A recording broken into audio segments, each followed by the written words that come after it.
Well, welcome everyone, and thank you for joining us for our final Power in Partnerships webinar series for Aspen Discovery, third-party enrichment options. My name is Jessie Zaro, and I'm with Bill Kessler, and we are excited to be with you here today to talk about ways that you can bring in information in Aspen Discovery to help assist your patrons with the exploration of the content and creations that you have within the Discovery system. As we go through, we'll be monitoring chat. If you have questions, please let us know. We'll also be available at the end for anyone who wants to stay on and ask questions. But other than that, let's kick things off and get it started. So, what are third-party enrichment options in Aspen Discovery? The way Bill and I like to look at it is you have two different options. You have free resources that you can enable or turn on in Aspen, and then you have paid resources. Those are going to be resources that you pay through a third-party subscription or vendor to turn on content within Aspen. So with some of the free resources, you'll see ways to turn on Renaissance Learning and show off Accelerated Reader, pulling in images for both book and media with the COSI server and Open Movie Database, ways to pull in reviews, what's the newest thing to read on the New York Times bestseller list, and of course, Wikipedia to show off integration with our authors and other discoveries. Now, with those paid resources, it really varies. There are great ways for you to engage your users if they're stuck or just have a question by bringing in those chat platforms, whether you want to engage in conversation or let them text you a question. We also have integration with Kipu, which allows you to do e-cards and e-renewals. StatMac is a great way to do digital wayfinding to get your patrons right to that location within the library. And then, of course, we have things like Novelist, Content Cafe, and Syndetics, which allow you to bring in cover images and reviews and exploration of reading recommendations. So, for those of you that know Bill and I, we love to do nothing more than show off our wonderful partners and what they have available. So we're going to kick things off today by starting in the Help Center. If you want to follow along with us, or maybe you want to turn one of these options on or off, or just want to explore a little more about it, Bill will share the link for the Help Center, which talks about all the third-party enrichment options that are available in Aspen Discovery. We're going to start today's journey by looking at McKinney Public Library in Texas. And we have their children's or kids catalog turned on because we want to talk about the accelerated reader settings. Aspen can pull in data weekly from Renaissance Learning. Now, this is based off the records 020 or ISBN field. And what's really nice about this is parents or young users can come in here and explore these different levels. So the one we want to show off today is their browse categories. Now they have a couple. So the first one you'll see here for juvenile fiction, they have AR 5.0 to 6. So I can come in here and actually see a collection of that juvenile fiction between those two values for accelerated reading. You'll also see they have one that's dedicated exclusively to AR and Lexile leveled reading. Now you can use Lexile information that you're putting into your MARC records itself or other services like Novelist, but the one that we're talking about today is your accelerated reader settings, which comes in through Renaissance Learning. And this is just a great way to allow parents or the young ones to come in and say, I need to know exactly what's available for 2 to 2.9. And this will allow the young users or parents, of course, to come in and really explore that collection. The other nice way that your users can engage is through, of course, facets. So if you have facets turned on for AR, users will be able to, of course, use the facets here to narrow down either by reading level or values. And so there's a few different facets that you can also turn on. So again, accelerated reader is great. It's a great way to engage those young users and, of course, those parents that are looking for those specific values in the system. The next thing we'll talk about is the COSI server. So you're probably like, oh boy, what does that word even mean? The COSI server currently checks outside sources like Amazon, Google Books, and Open Library. And what it does is it looks at your MARC record and it finds that value in the ISBN and it pulls a cover image in using those values. So we're going to pull up our Aspen Discovery sandbox that you've seen Bill and I kind of do our demos on. And we pulled up an example here so you can see what that looks like. So if I hover over that, you can see at the bottom, it gives me a little location to that grouped work.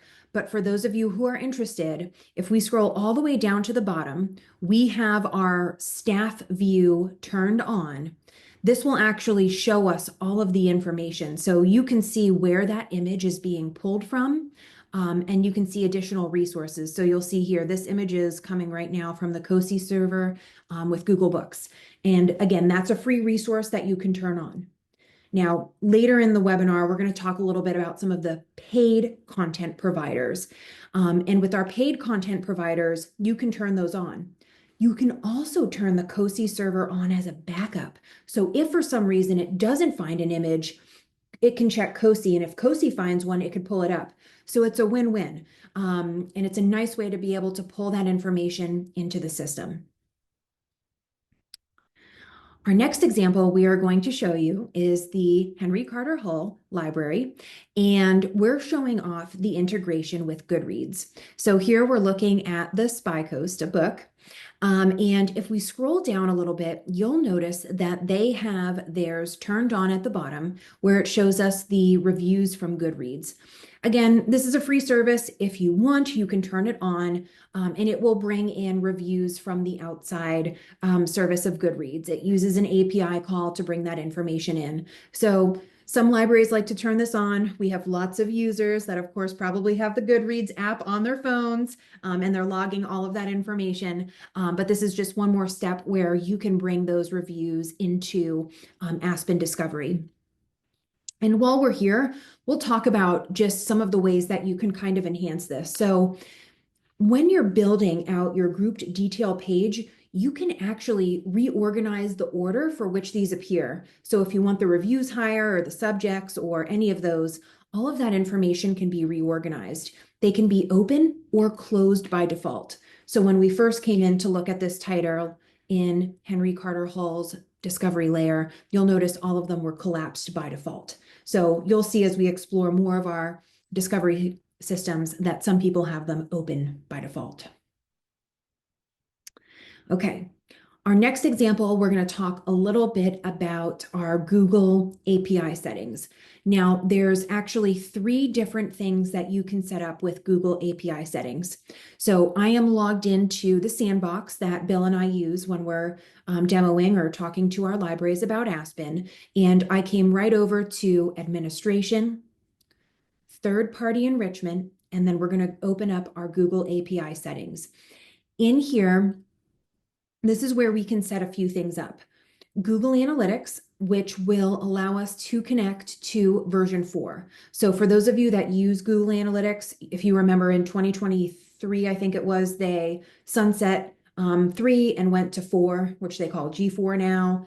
And this allows you to set up your Google Analytics. So if you're using analytics for your library website, this is another way that you can pull them in.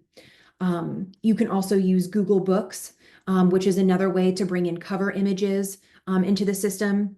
Now, we just talked about the COSI server, which also looks at Google Books. So if you're using the COSI server, you don't have to turn the Google Books key on. And then the last one you'll see here is the Google Maps key. Now, for those of you that are using um, Aspen to identify where the hours and locations are. We can use this to show the map for hours and locations within Aspen Discovery. So just a nice way to be able to show that to your end user and be able to find that location. Our next example that we're going to use here and talk about is the New York Times bestsellers. Now, Aspen uses an API that will allow you to automatically pull in titles that are on the New York Times bestseller list. So that API will check and run every week. And the way this will work is titles will only show on that list if you own or have that copy in your collection. So if you've cataloged it and it's in your collection, then Aspen will look at that information to pull it in. The other thing to keep in mind is that if there are, let's say, 20 titles on the New York Times bestseller list, let's say for nonfiction, but you only have 15 in your collection, then only 15 of those will show on that particular list. So Aspen is smart about looking to see what is actually in your collection and then providing those titles to the end user. And when Bill and I were preparing for this, he also brought up a good point. If there are less than 3 on the list, Aspen will automatically hide that by default and not show just those 3 titles. This can be customized in the New York Times settings, so you can decide which categories and subcategories appear for your end users. So you can control all of this information of what is populated and what shows up. I will say when I worked at my consortium, this was my job to build these every week. And so the first time I saw Aspen, I just remember being so excited because this is one less thing that staff have to worry about building those lists. Aspen can do the work for you. All right. The next thing we'll bring up is the OMDB settings. Now, that's the Open Movie Database. This is a web service that allows you to bring in titles within the system. So if you have DVDs or Blu-rays and those are in the information in your O24, it's going to look at those publication dates in the 260 or the 264 and bring images in. And so I will say in our little sandbox that both Bill and I use, we have the COSI server and OMDB turned on, and we use those services in there. So just another way to bring free image covers in for your resources. All right, now we're going to talk about Keepoo. So Keepoo is a paid service that you can use to have your potential library users register as patrons and check their addresses. This is really nice for areas where your library might cover multiple zip codes, or maybe you're a municipality or a city, and there could be other libraries within that area. What this does is this will do an address verification as they're setting that information up. In Aspen, we can create that e-card direction for them to sign up within the system. So again, this is a paid service, which allows you to set it up. So we are taking a look right now at the city of Burleson, Texas, who uses Aspen Discovery. They are part of a consortium, actually, MetroShare. And this allows their potential library users to come in and register for a library card. So you can see this can be customized to include information that they want to collect about the user. They also provide an e-renew option, which will renew the user in the system. And that's another feature that you can integrate with Aspen Discovery. Our next example here is Darien Library in Connecticut. And these are a good friend of ours. We know them very well from conferences, StackMap. They provide digital wayfinding through online mapping. This is fantastic. It's a great way for users, especially who are on their phone. They pull Aspen up, and because Aspen is built on Bootstrap, it's mobile responsive, which means if I walk into the library, I have my phone and I look for something, it pulls me right up. I can hit that map it option and it will show me exactly how to navigate to the stacks where I can find that title. So this is a great way that Stack Maps will work with your library to map all of the data in your collection so your patrons can navigate to that selection or area within the library itself. So again, this is just another way where they can see that information. You'll notice that if something is checked out, there will not be a map it button. So the map it button will show up anytime something's on the shelf. That user can go out and find that information. Okay, our next example is Wikipedia integration. And I pulled up our friends here at Pasco County Library Cooperative in Florida, and I wanted to talk a little bit about the Wikipedia integration within Aspen. This is a free resource that you can turn on and off. When Wikipedia is enabled, this allows your patrons to essentially click on an author's name. And when it brings up those titles within your Aspen Discovery interface, it will also give a quick blurb about that particular author, pulling directly in from Wikipedia. So here you can see we pulled up Maria Semple, and it's showing us just a quick breakdown of her information. Right underneath it tells us it's provided by Wikipedia. We can see a quick image. So again, this is just an enhancing resource that you can turn on so users can see that information directly within the system. All right, now we are going to talk a little bit about some more paid resources. So our next example here is Rapid City Public Library. And over here on the right-hand side, you'll see a little button or balloon that when we hover over it, it says need help, chat now. When I click on that, that pulls up a little modal window where I can come in and use the service Library Help. This allows me to go in, I can chat back and forth with a librarian or staff member there, ask questions, whatever it may be. The nice thing about these chat platforms are generally they're embeddable codes that you can put right into your Aspen Discovery interface. So there's several services out there, LibChat with SpringShare, Library Help. We actually have one more pulled up, Spanish Fork in Utah. They actually use a texting service from Podium, which allows you to go in and, again, send a text message to an individual to respond back and get an answer. So great ways for you to engage your patrons. If they have a question, they can't find something or they want to know when an event's going on at the library, this is a great way where you can communicate with them back and forth and ask questions about the library. Okay, we're down to 3 more third-party enrichment options that we're going to talk about. And the first is going to be with Content Cafe. Now, Content Cafe is a service offered through Baker and Taylor, which allows you to pull in cover images. So we're taking a look here at the Howell Carnegie District Library, and you'll see here as I'm scrolling through, we look at the Midnight Feast. They are using Content Cafe to bring their cover images in.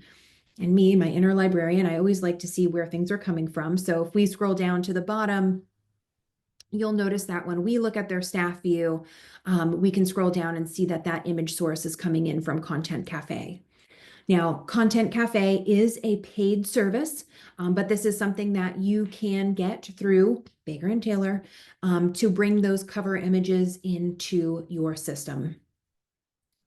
And Jesse, fun fact here at Howell, they have a Map It one that they developed on their own that was Ooh. added. Looks awesome. So again, wayfinding at its best, helping our patrons find exactly what they're looking for in the library. I love it, Bill. All right, our next example comes to us from a Grapevine public library in Texas. And we wanted to talk a little bit about Novelist Select. So Novelist Select is a service that you can purchase that allows you to bring in all types of options for your users. Whether you're looking for a similar author or subject or series or just recommendations, you can turn on the integration with Novelist Select and Aspen Discovery as a way for you to be able to navigate and find, again, similar titles, similar authors, or curated lists. And this is just a really nice way for users to be able to explore that collection that you have once they've connected to maybe an author that they really like, or of course, a series that they had no idea they were getting themselves into. So this is a great way for them to be able to come in here and just explore more information about that particular author within the collection. Okay, we have one more paid subscription example, and this is from our friends at Pasco County Library Cooperative in Florida. And I pulled up the third Gilmore Girl. And here we're talking about Syndetics Unbound. So Syndetics Unbound can provide both cover images, and then of course, as we scroll down to the bottom, it can also provide additional resources, lists, reviews, give you suggestions for other titles that you may want to read. And so depending on what your visual preference is, you'll notice that both Novelist and Syndetics give us that experience where we can explore, and learn about other authors or titles that we may like. So a lot of libraries kind of explore both options and see what works well, but both can integrate right into Aspen Discovery. Again, providing your patrons with recommendations and related lists, and of course, summaries within the system. So now that we showed off all of our amazing libraries and what they're doing, Bill and I love to, show you where or how you can do all the things. So there's a couple things we want to talk about. The first is a list of e-content providers. So as most of you know, we can connect via API to 5 major e-content providers: Libby, Cloud Library, Hoopla, Boundless, and Palace Project. But so many of us have other vendors and great resources that we subscribe to. Most of those are brought in via either side loadings or promotion that you can do with Aspen's features like placards or the web resources. If you've attended any of our other webinars this year, we've definitely talked about some of these in advance, but we always like to bring these up because Aspen does such a great job allowing you to kind of advertise and push this information out. And we want to share this link because it's just a great resource where you can come in and kind of talk about either side loading, bringing those MARC records in, or of course, using promotional features like placards or web resources to show those within your collection. And then finally, for those of you that may have been following along with us, all of our third-party enrichment options are available within the Aspen Help Center. And this will help walk you through setting all of those up. For those of you that are considering moving to Aspen Discovery, this is a great place to kind of see all of the options that are available. For those of you that are already using Aspen Discovery, this is also a great place if you're thinking about turning something on or off, or considering changing something within your system. This is a great place to kind of see how to set it up and how things work within the system. I'm going to pause, see if we have any questions. None yet, but I'm going to prompt one. So on the Wikipedia on the last page, will Yeah. you show that, let's say an author's Wikipedia page was updated incorrectly, or you don't want to show a particular author? Just on that help page, it had a little place to be able to go and show that. Oh, yeah. Yeah. So this is a great place where you can come in and you can see how you can modify or hide Wikipedia author info within the system and update it pretty easily. All you have to do is put in the author name. Okay, well, we are going to shamelessly promote our next webinar series, Back to Basics, where Bill and I will be talking to you about all things with Aspen to get you ready to make a switch to open source. So you can register for those webinars. They will take place from January 2025 all the way through June of 2025. And as always, if you have questions about Aspen Discovery or looking to set up a personalized demo, Bill will be able to help you answer all those questions. And Jesse, we have one comment that may be outside of this, and maybe if you'll just pull up the our model page. So Daniel, you mentioned federated search tool.